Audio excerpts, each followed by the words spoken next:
The road to success is rarely a straight line. It's full of twists and turns, detours, redirections, hills and valleys. So join us on the path to success as we explore people's personal journeys. Come be encouraged, informed, and empowered to reach your dreams.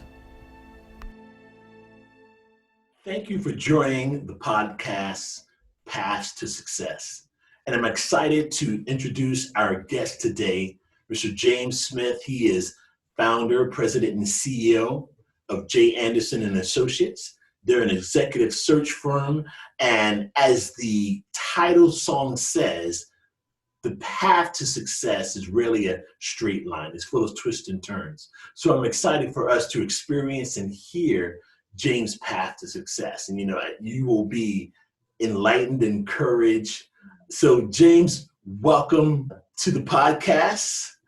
I'd like to just throw it over to you and just share a little bit about your company, J. Anderson and Associates. And, what do you guys do? Because I know you're more than just an executive search firm.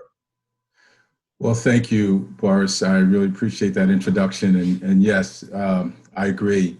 The path to success is not a straight line, and there were many turns and twists along the way. Now we've been in business for 15 years, and we started back in 2006, the beginning of 2006. We have a search firm that specializes in a few disciplines, one being human resources, technology, supply chain, finance, and sales and marketing.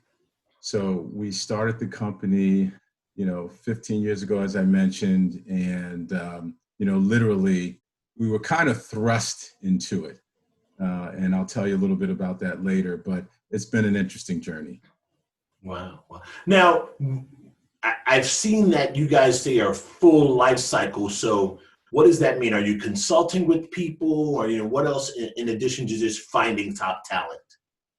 Yeah, so full life cycle recruiting is that my team, actually I have a team of researchers, project coordinators, recruiters, and they actually go out, find the business, we source the business, we close the business, and our focus is really based around, building relationships with clients. So we do the full cycle relationship building from beginning to end.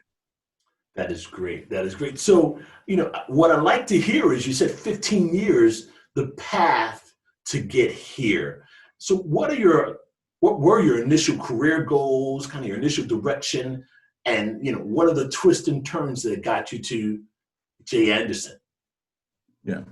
Well, that's an interesting question, because I always thought that I would be, an executive in a corporate environment, dreamed about that from the time I was a young child. And so as I got older, I did go work for a corporation, a major corporation, was working in the sales organization, top salesperson in the country. And I did that for about 7-8 years.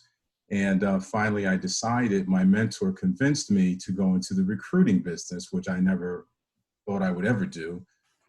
So it was a small office, and I made the jump into, working in a small business.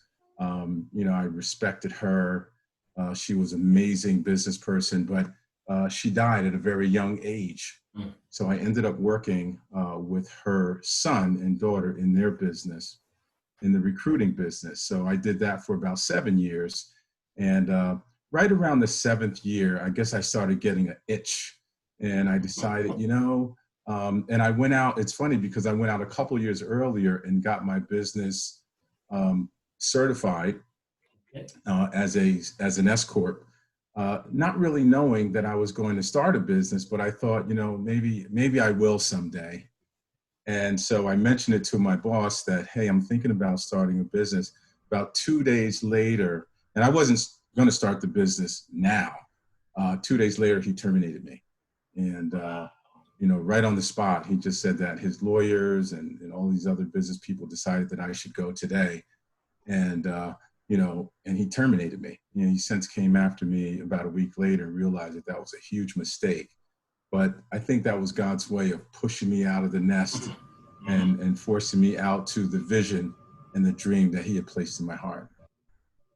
So, you're terminated what was starting the dream vision? I mean, I know you said you had incorporated, but did you have anything else there ready to start? How did that happen?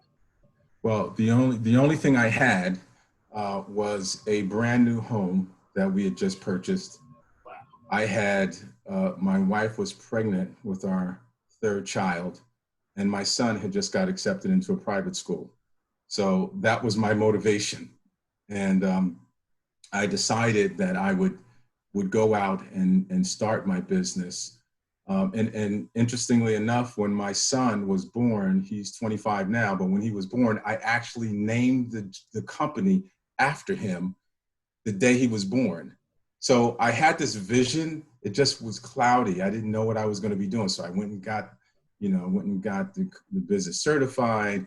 I named the company after my son. So, all these things was leading up to this. So what ended up happening is my neighbor told me that I should go and apply for unemployment.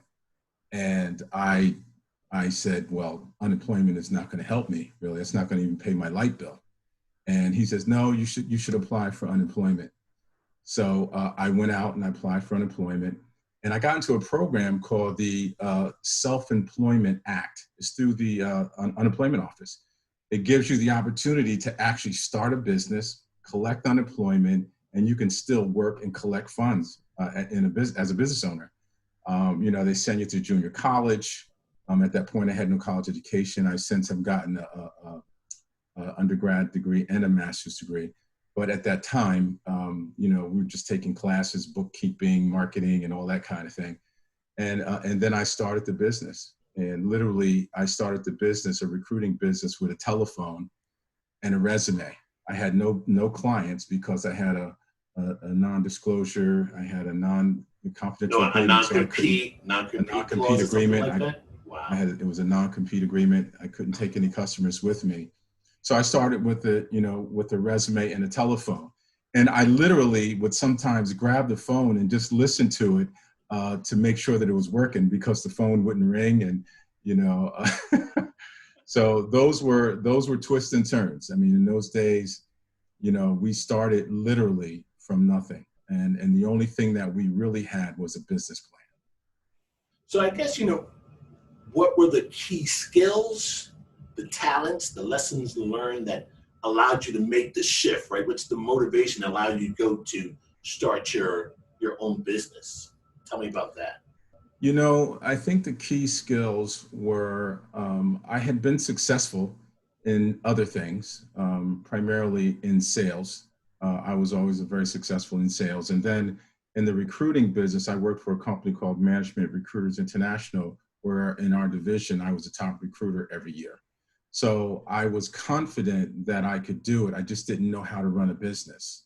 So I bought a software called Business Plan Pro, and it taught you how to put together a business plan. So I did that, and it taught me how to go through each step, right? Your finances, your SWOT analysis, your marketing plan, every piece and component, your competition. So it taught you how to go through every component of the business plan. So, so those skills, were kind of developed in learning about all of these things that you have to do as a business owner. I mean, I was a great sales guy. When it came to running a business, it was a different story. There were a bunch of other skills that I needed to know. I needed to know how to prepare a budget. I needed to figure out my profit and loss statement. I had to learn how to manage people and build and develop them. So there were a lot of skills that were learned along the way. Now, SWOT, that is what stands for SW. It's your strengths, weaknesses, opportunities, and threats.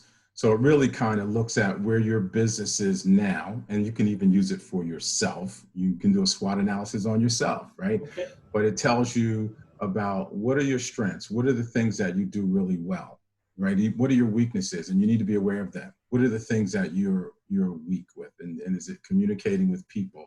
Is it dealing with difficult situations? Is it going out and asking for the business and closing the deal? What are the opportunities? Where are some of the areas that you can grow?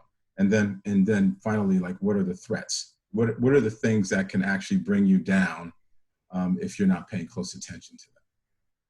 Now, you said something that we really didn't even touch on that much, almost in passing. But so you got terminated from your company, and during building running J. Anderson, you got your master's degree and your undergrad. Talk to me a little bit about that. Just the whole concept of continually learning.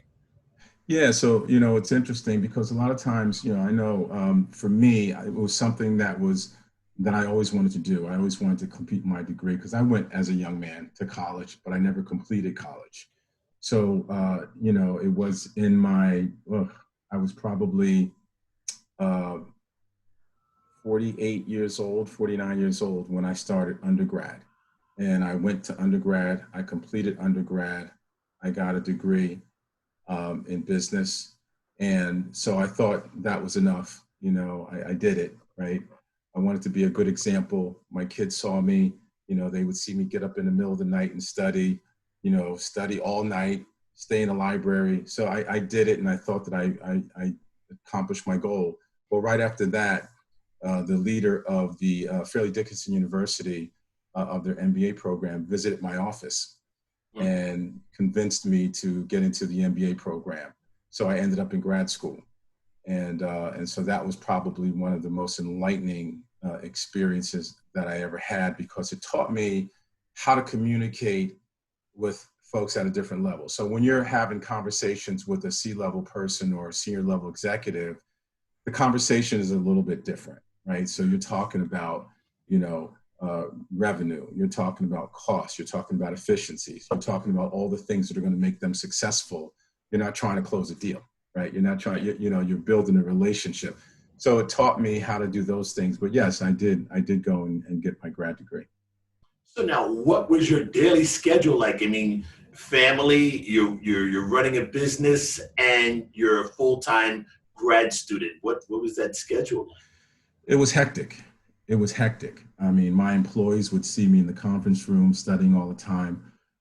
Sometimes my professors would even come to my office, and my statistics professor, I remember him coming and, we're writing problems on the whiteboard in my office.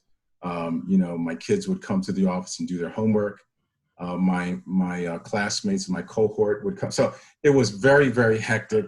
I had the business. I had two kids in different schools, a leader in a church.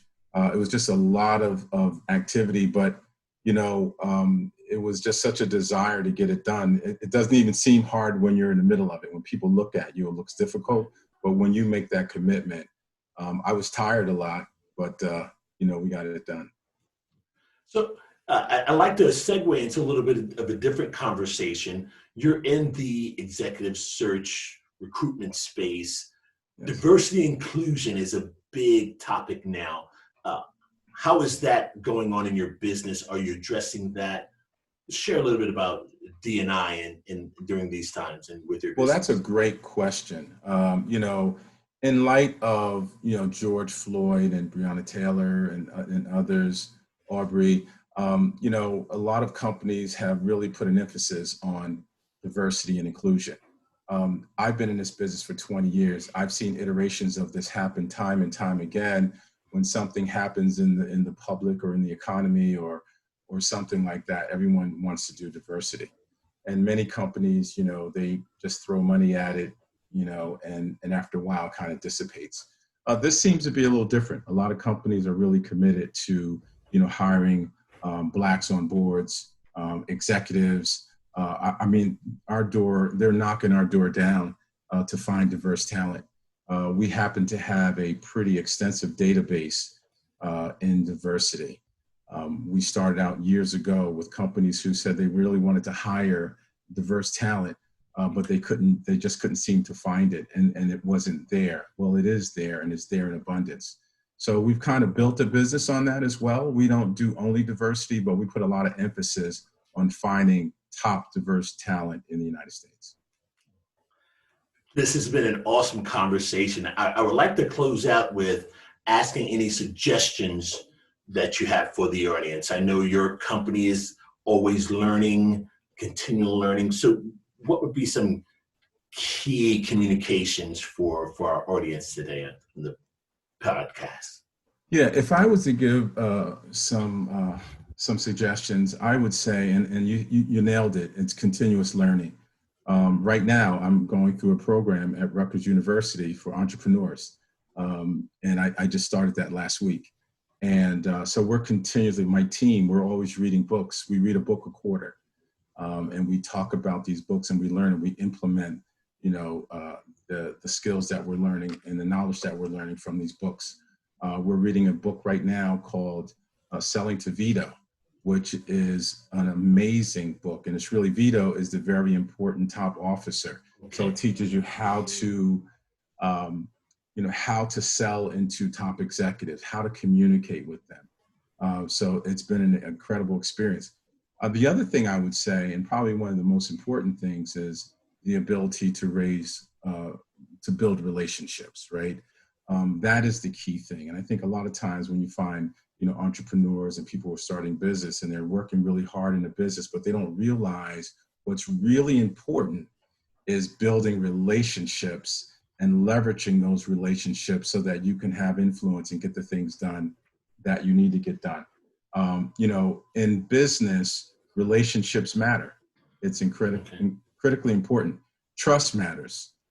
Your reputation matters. Your integrity matters. So those things are really important. And continually learning, always be learning, always learn about your industry, learn about your customer, always try to wow your customer, to create raving fans. I mean, customer experience is key.